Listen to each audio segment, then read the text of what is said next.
Georgia, we have had a history of peer mediation in schools.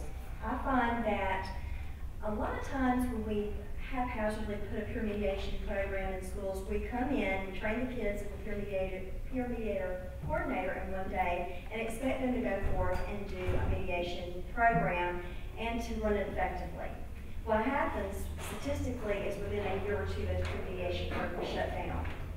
So what we've looked at doing now in Georgia is to come up with a standard-based peer mediation program using ACR national standards and train mediation coordinators to actually go through the mediation process as a mediator in a dispute. Because when the kids come together to do mediation, if they run into trouble, we as coordinators have to get in there and help them and work through those problems. Not only are we helping the disputants, we're helping the mediators become better conflict managers. And the research says that kids that go through peer mediation programs, their grades go up, they handle conflicts at home and at school better, they are more involved in school and in clubs and activities, and they engage more in community service activities. So we have found that peer mediation has a great impact on schools in the climate, in the way that we view other people, and it also brings a kind of a semblance to the children that they are in control of their own conflicts instead of handing it over to someone else. Just give us a background on peer mediation. Sure. Peer mediation is a form of mediation in which two students will mediate with two disputants. It could be two students who are older, it could be two students of the same age. Those kids know that they have to keep the information confidential, they can't force disputants to settle, it's voluntary. It is a process in which the kids who come in want, and when they come out, they come up with the agreement. What do they typically mediate now? It could be, you stole my iPod, you stole my boyfriend, you called me a slut on Facebook, you know, those kind of things. We see lots of different things that happen. You bumped into me in the hallway and tripped me, and now we're going to have to fight because I have to save face. We do not mediate bullying because that's a power imbalance. We usually find out in a screen. We do a lot of screening processes, and we find out before we get in if it's bullying, and if it is bullying, then therefore we have another process. But there is a time where conflicts can be mediated without it getting to a huge crisis. If we can get it to that point, we get adults to understand that, then we find that kids are really capable of handling their own conflicts themselves. So you now use peer mediation to address conflicts in school policy. Just kind of personal relationships. Interpersonal, personal issues. It could be, you know, I stole something, or there was a perception I stole something, I really didn't. We see all kinds of cases. Now, how you do more work than civil cases and mediation, is that correct? Most of my work is really domestic issues, divorce, child support, parenting plans, and those sort of things. Usually on what I find in my life is that what I offer to other people is one, peace of mind. Two, also I give them the opportunity to solve the problems amongst themselves before the conflict escalates. Now, once the conflict escalates, there's a good chance that after this is over, one, the agreement that the court has forced them to take, they won't adhere to, and one, it also caused such division between the two people that they won't want to participate in it anyway. And so this is the value that I believe that I bring as a mediator to people in these situations. Now, there are a lot of different kinds of changes that people go through, from corporate merger, where leadership is changing the organization, to even a divorce. You mentioned that you do a lot of domestic cases. What are the types of strategies that you employ to help parties focus on and deal with the change that happens as a result of the divorce? Well, a couple of strategies that I use. One is I have to make them see, particularly if there are children involved, how the children are affected by the issue. But you'll find that in this business, particularly in divorce, that children are devastated by this one particular incident in their lives. And what you'll find is hurt people hurt people. That's the saying, everyone, I'm pretty sure a lot of you heard that. So if you're hurt this issue at a young age, as you get older, you'll do nothing but continue and perpetuate the same issue as you go on. And that's the one thing I get to look at. If there are no children involved, then I have to deal with basically the issues involved. For the most part, the property, the cost, cost is another good example. Cost for mediation, of course, is much less expensive than it is for typical litigation. And if I can't get them with those, then I have to see what their outcomes are, and you'll find that out as you mediate and talk to the people involved. Now, there are, William Bridges has a book, Transition. There was a Don't use the microphone, it's really hard to hear. Okay, is that better? Great. Okay. Thank you for notifying that. So, I mentioned that there's a particular book called Transitions. It's by William Bridges, and he talks about the 3 stages of adjustment to change. And the first being the ending stage, when there's a major change in life, whether that be in business or personal, and that's the kind of stage of mourning. So there's loss and there's grief, and people have to face that. There's also the neutral stage, which is that stage of uncertainty, where you're not sure what's going to happen with coming down the road, and so that's a very uncomfortable stage. And then finally he talks about the beginning phase, where you're starting over, where you can see that there's a clear path to go forward, where you have more information. How does conflict resolution apply for you in your particular work at any of those 3 stages? Larry? Yeah. I usually find people coming to mediation and they want to focus on the past. They want to focus on the hurt they've been through. They want to focus on the frustrations they've experienced, the wrongs they've endured, whether it's the employer or the employee. And I guess my response to that is, well, if you like the workers' compensation system, then you can stay in it. But if you don't, maybe today is the opportunity to change our focus and see what we're going to do with life tomorrow after this case is over. And if I can steer the program towards tomorrow, then oftentimes the mediation will get off to a better start. One example of that, I think, was we were settling a case with a major air carrier in town. A flight attendant was seriously injured. Her bottom line was $125,000 to settle the case, and I think the carrier's top offer was $115,000. And on the side, she was a coach in beauty pageants for teenage girls. I guess probably the 12 to 16-year-old age group.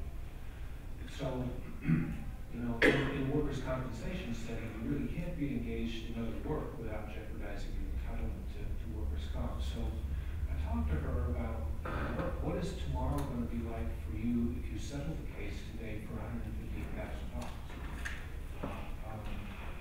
What does it mean to you to be able to get up in the morning and think about, you know, the pageants that you work on, you're not worried about whether you're under surveillance? What does it mean to you to make the shift out of a situation that you know you'll never be able to go back to as a flight attendant, and start focusing on what you're really good at and what you will be able to find, you know, fulfillment tomorrow and the next day? Now, you know, the air carrier, they didn't hear me, and I'm sure they were grateful for what I said because the case settled. But the only reason the case settled was because she was able to change her focus from all of the misery that she'd been through and trying to punish the air carrier a little bit for that. Just, you know, what do I get out of this tomorrow? You know, is it going to be better for me to stay in a situation that I don't like? Or is it going to be better for me to take this settlement, although it's a little bit less, and move on and make something out of myself without having to deal with these fools for the rest of my life? So the nature of conflict management being future focused and mediation being future focused, and that situation helped make the shift to be able to move forward. Kyle, did you have some thoughts about that as well? My thought is, as Larry was saying, is future focused one, and also you go in and almost sort of setting the stage or setting the standard. One of the things that I find that is very helpful in my line of practice is when you say divorce, people usually say that's the end of a relationship. So you have one person who thinks this is it, after this day we're done, and then you have another person who says, look, we still have these children to raise. So you got two different perspectives. And of course, those two different perspectives will clash. So rather than do that, it becomes for me, I have to say, well, this is really not the end of a relationship, but it's more so a renegotiation of the relationship. And from that point, if they look at it like that, no one sees it as an end, and while the other one sees it as a continuation. That's one example. Another question for Kyle. Sure. Because what you said just now is very interesting. I want to know what you brought to the table that enabled the party, that example you just gave, to try to work together to bring the conflict to an end. What change you brought to the table? What skill you brought to the table? The skill that I bring is a typical, well, I'm not going to say typical, because everybody Can you put the mic a little closer and turn it on? It's really hard. The skill set that I brought to the table is, as he said, there's the forward-looking, particularly for the children. That's negotiation. Of course, that's the first thing when they're children that I particularly look at. And the skill set is at 18, what do you want these children to look like? At 18. Now, from that point on, then you can negotiate what it is that both of you expect these children to look like. And then negotiate down, up, or whichever you prefer. And that's what I gave these two individuals. And they looked at 18, they wanted these children pretty much to be the same thing. They wanted them educated. They wanted them to go to school. They wanted them to be upstanding citizens. And that made it almost easy. Did that answer your question? What I think I hear you saying, Kyle, is that the reality testing of what the parents' expectations are, and that's something that conflict resolvers that we bring to the table, helping them figure out what's really going to happen later, and to think about that, and also processing an agenda, a discussion agenda, to figure out what the issues are, and then have them focus more closely on those so they can come to resolution. Is that what you mean? You said it so beautifully, Nicky. You said it much better than I did. Thank you. Okay, answer the question, Brian. You want to answer that? Can you hear me? One of the things that we look at in school is we have to all coexist in school whether we like it or not, because we provide free compulsory education and we can't just turn people away. So one of the things that we do is we say, you're going to be together, you might be in the same class, you might see each other in the hall. So how are you going to treat each other differently from what you've learned in mediation? And we try to use our coaching skills that we learn from all the mediation training and conflict resolution skills that I teach the students to help students be their own mediator, to use mediation skills in their homes or with their teachers. So one of our focus is going to be, and continues to be, helping students to be able to resolve their own conflicts and whatever situation they face, because change is inevitable and it's going to happen, and you're always going to have someone. If you have a conflict with this person, there'll be someone down the road that might be a bigger conflict, and if you can solve this one, then you will have greater success in solving others. So that's where we're looking in the future with students. Yes? I'm interested in hearing about your dealing with the young people. Mm-hmm. Do you sometimes try to hold a mirror to them so that they see how they're acting? Oh, we do role play, and role play is wonderful because you can be anything you want to be. I use actors a lot, so I'll say we're going to do a fantasy mediation today, and we're going to be, let's see, what did we do the other day? We did Chloe and Kim Kardashian. Okay, So we did Chloe and Kim, and they were acting, and they went, oh my gosh, this is how like I act at home, and you know, this could really work, because my sister and I treat each other this way, and so they really see through role play how that mirrors their own life, and it's a fun way to do that without saying, yeah, you do act that way. So I try to find fun and interesting ways to show them how they act and how they can actually use these skills in a very, very everyday way. And it's been successful. I wonder if there's any way to do that in divorce. I'm sure you can use role play. I mean, they use a lot in mental health. We use it, different Gestalt. He used the empty chair technique. We have used that in our mediations, where you have someone, you're your own mediator, you're talking to that person, you practice and you coach them of how you would actually talk to that person in a mediation.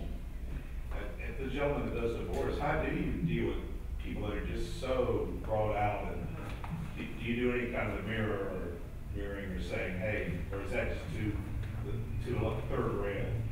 For me, what I found that is you have to be very careful and placing the mirror up to people in these highly flammable situations, because what you do is there's a chance that you can be perceived as biased, and that's the last thing that any mediator wants to do. Once you do that, you have lost pretty much the people that you're trying to help.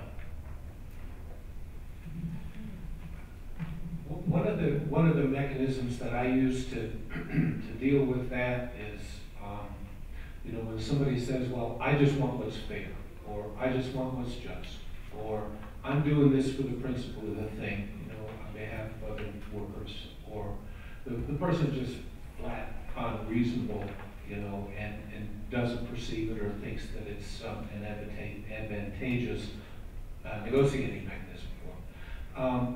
I'll usually handle this in the first caucus when I deal with the people individually. I may ask the lawyer to start with, just privately, if you have any client control problems here that I need to know about. And maybe one of the things that I'll say, when I meet with the client and his or her lawyer, is that, in my experience, I've found that, that sometimes people are really unreasonable in their demands, or they're so invested in their dispute that they can't let it go. Now, I don't know that's the case here today, and I'm sure it's not. I mean, you look like a pretty bright guy that's been through a lot and knows his way around and is able to focus on what's really going on in the mediation. I just want you to assure me that you're going to help me to get this case settled. And then he doesn't want to look like a jackass during the course of the mediations, because I've just tried to enlist him, as my helper, as a reasonable person. In dealing with workplace disputes, what I found is that a lot of conflict involves people feeling like there's a threat, whether that's a perceived threat or that's an actual threat. I think there have been times of perceived workplace differences or unfairness or injustice. They're insecure. They haven't been down this road. They don't know what solutions look like, and they're afraid they're going to get skinned. They're afraid, that something will be settled too cheap, or they'll overlook something. They have to give a little power. Yeah, I would want to take back large his first event that he gave us about giving the party the opportunity to speak before even introducing the process. I mean, that was like luck on your side that he didn't have a bombshell in the whole process. But I want to find out from you, if it happened the other way, what would you have done? If you had given the chance to speak, you drop a bombshell in any hope of the party resolving their issues, what could it have done to bring the parties back into a process of negotiation? Is this something that they did in private in caucus with me, or is this something they did out? You said before you started the introduction of the mediation process, this guy wanted to speak. And I said, was locking aside somewhat. The guy just did some great opening and was favorable to the other side. What if it worked the other way? Yeah, what if he had said, yeah. How would you work around getting the parties together to speak and getting them to negotiate? In other words, if he had said, you know, I just want to tell you how disgusted I am with the way you people have behaved. You know, you fought me every step of the way. You've denied my prescriptions. You forced me to change doctors to people that I don't want to deal with. And I would have let him speak his piece, you know. But then I would say, in trying to sweep up the rubble, I would say, you know, one of the things that we often encounter in situations like this is that people are dissatisfied with their situation. People always like to be treated fairly. People like to be treated as human beings.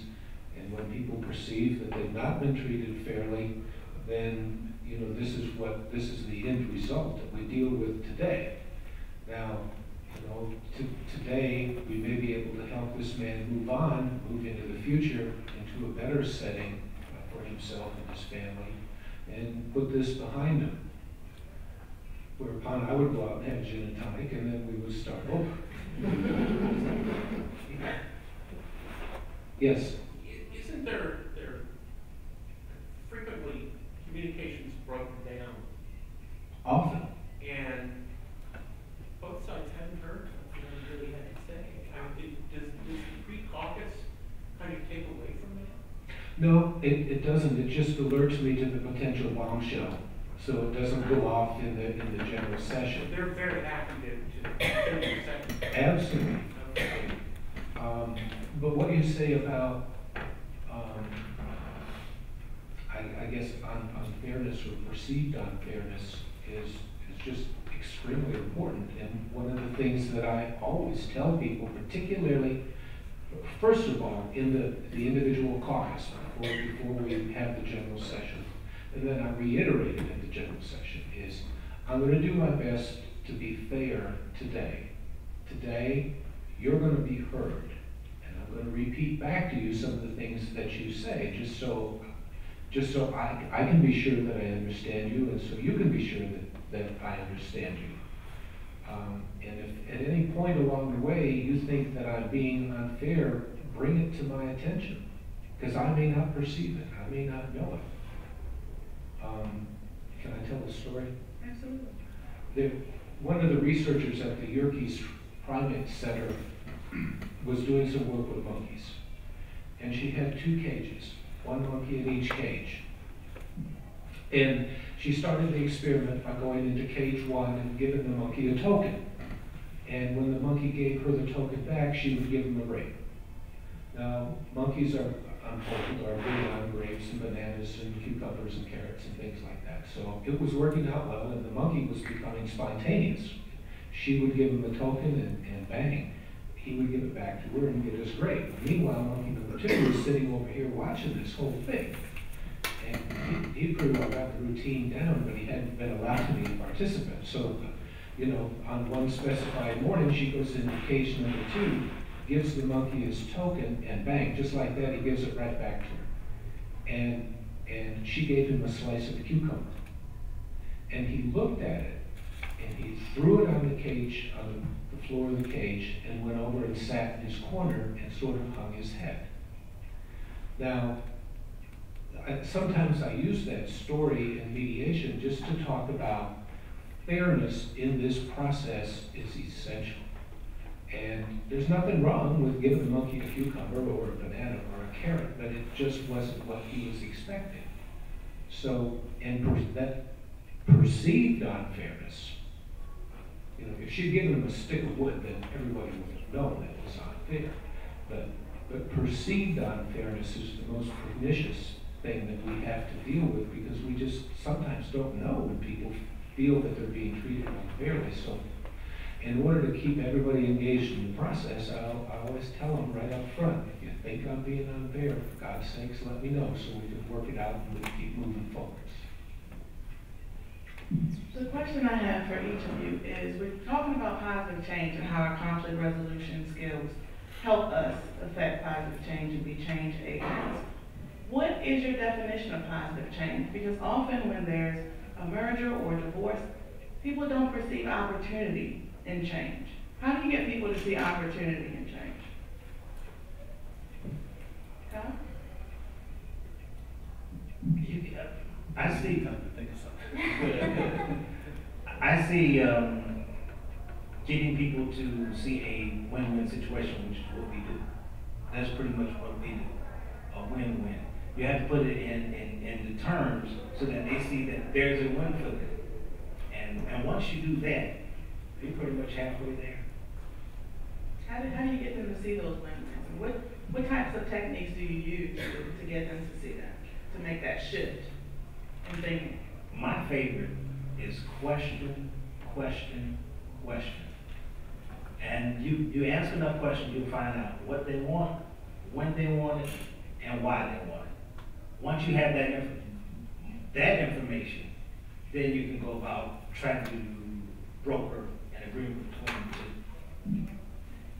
Cindy, would you also say that? Well, like I said, change is inevitable. It's inevitable with students, and I have a student that came in and said, ninth grader, Dr. Morton, I'm not in a class with my friends, and we've always been together since elementary school. This just cannot happen. And I looked at her and I was like, you know, in my head, oh my gosh, this is not a big issue. I've got too much to do, get out of my office. But to her, it was that notion that my life has changed, and I don't know how to deal with this.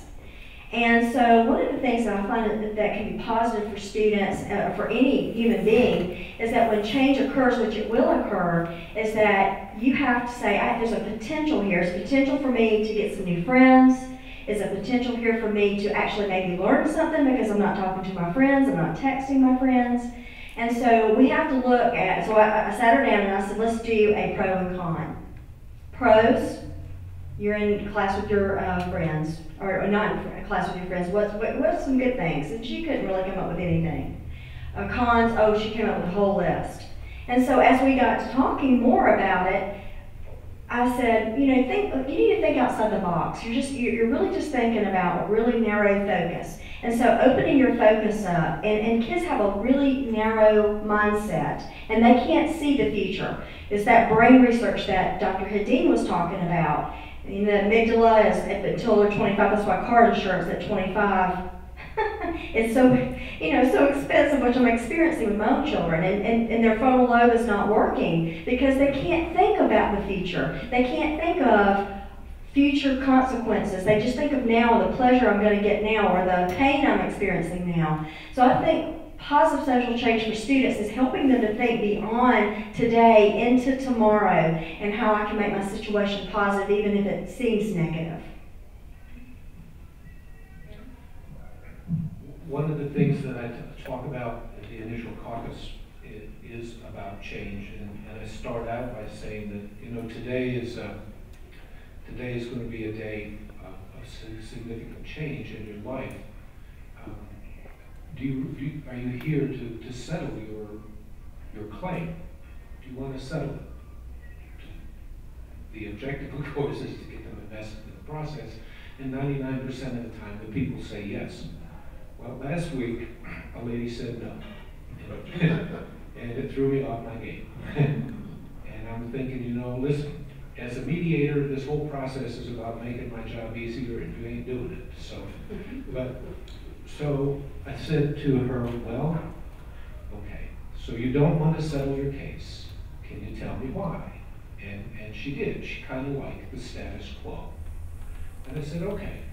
Well, let's go through the process a little bit and let's see what the insurance company and your employer have to say about your claim and the future of your claim and what it's going to look like in a month or 6 months or a year from now. So I'm willing to agree with you that you don't want to settle your case today, and it's your case, not mine. It's not your lawyer's. Meanwhile, the lawyer had passed out because he was there to settle the case and bring it to a conclusion. But I just took her at her word, And she was not willing to look at change. By the time we were done with the mediation, you know, it had given her something to think about. And I just told her to go home and talk it over with her husband, and call me next Monday or Tuesday if she wanted to, and we'd talk about it some more. We'd get a conference call with her lawyer and see if anything that we said today changed her mind. It's her case. That's a good point that you make, Mary. It's her case. So positive change from the mediator's perspective or the conflict resolver's perspective may not be positive change from the party's perspective. So finding out what it is that they consider positive change and what's going to be best for them is, I think, very important in any circumstance. Kyle, did you have something to add about positive change and how would you consider that to be in your work?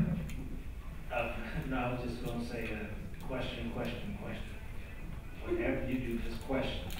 And why, what, the why, and where are very significant. So, what do you do with the human aspect of conflict? Because people, when you're engaged in conflict, your brain really isn't functioning the same way it does when you're not. Is that right? Would you agree with that? So how do you handle the communication breakdown that often happens when people aren't able to articulate their needs or their concerns during a conflict situation? And of course, you encounter that in mediation all the time. How do you help them with that?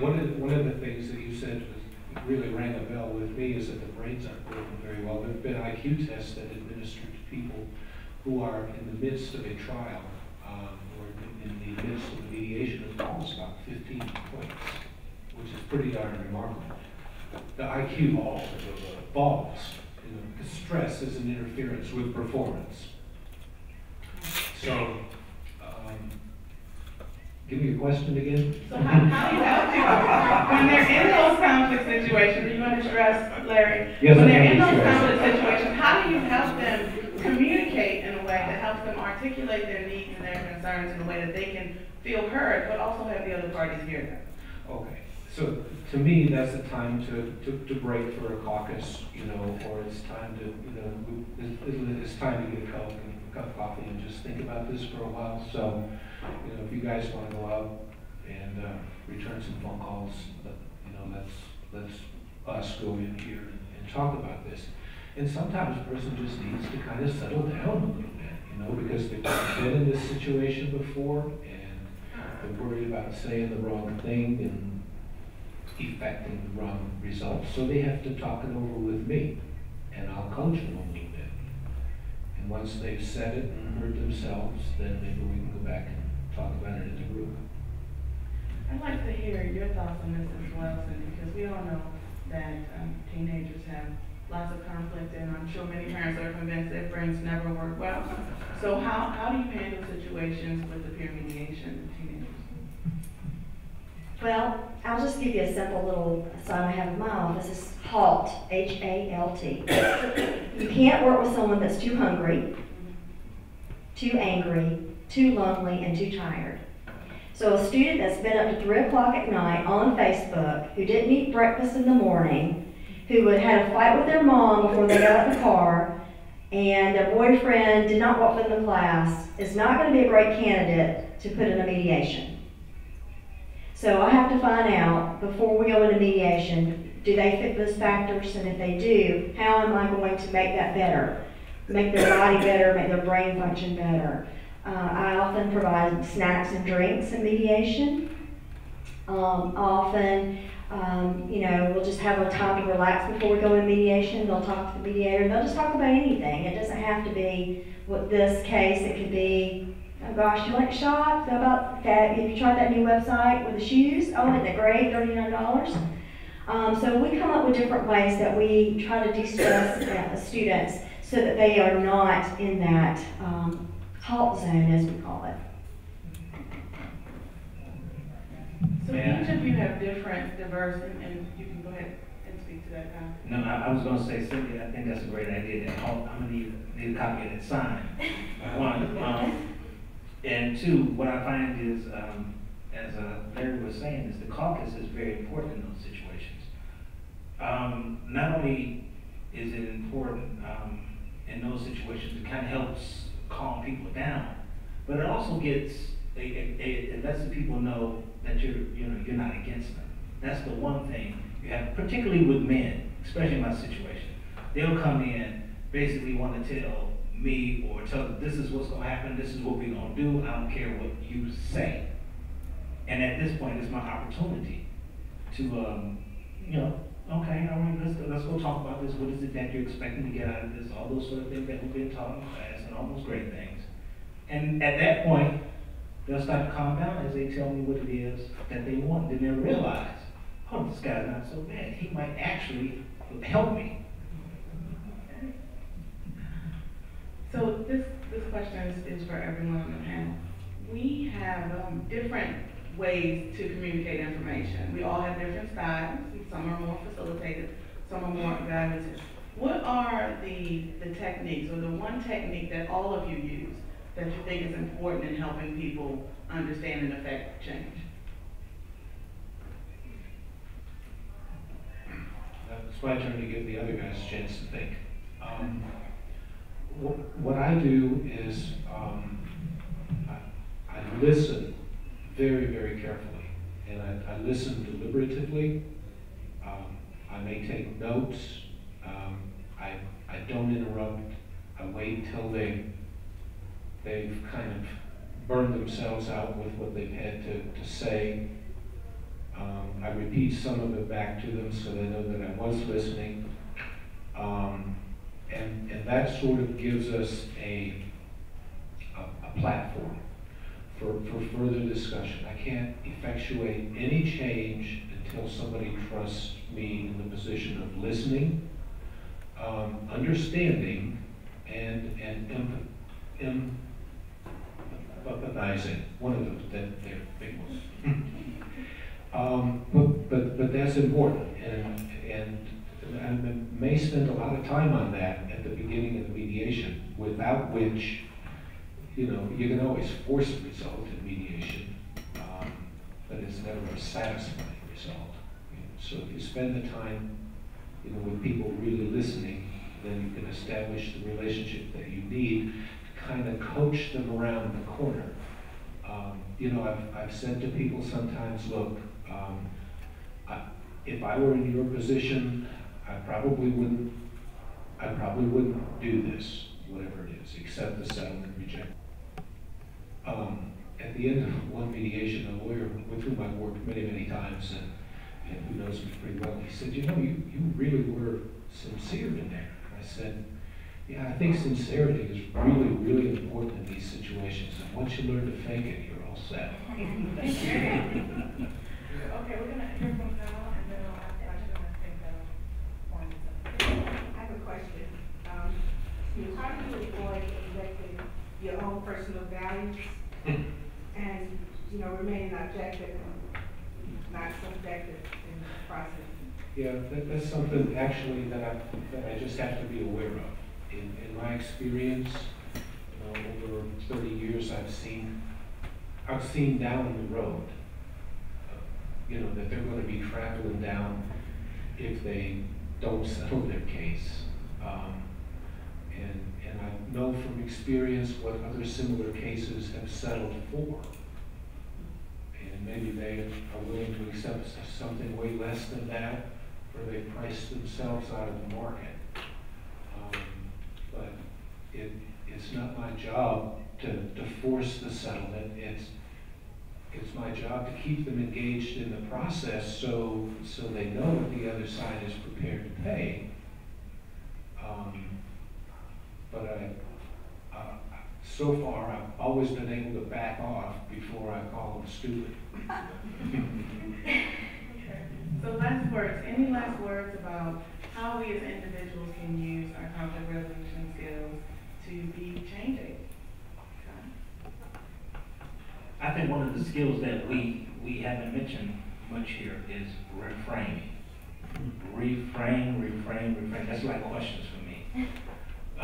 When someone says, I hate you, or I hate your mother, you have to find some way to take the sting out of that and give it back to them so it means the same thing and you get the same results without it having that same punch to them. I think that's one of the skills that I use, at least I try to use very well. And I think that's one of the skills that most mediators need to develop very well. Just how would you, handle that? It becomes, I understand you don't like her mother. I understand, so, but is there anything in particular that she's done that has caused you to feel the way you feel? What's that right? Let me jump to it. Okay, here's my last tip for the day. It's called Solar Train, S-O-L-E-R. When I'm talking to any person, I square up, have open stance, I lean in, I make eye contact, and I relax. And I think once I am accepting of them, they're just naturally drawn into whoever it is that's attending to them at that point. Solar Train. Great notes, and join me in thanking our panelists for this wonderful presentation.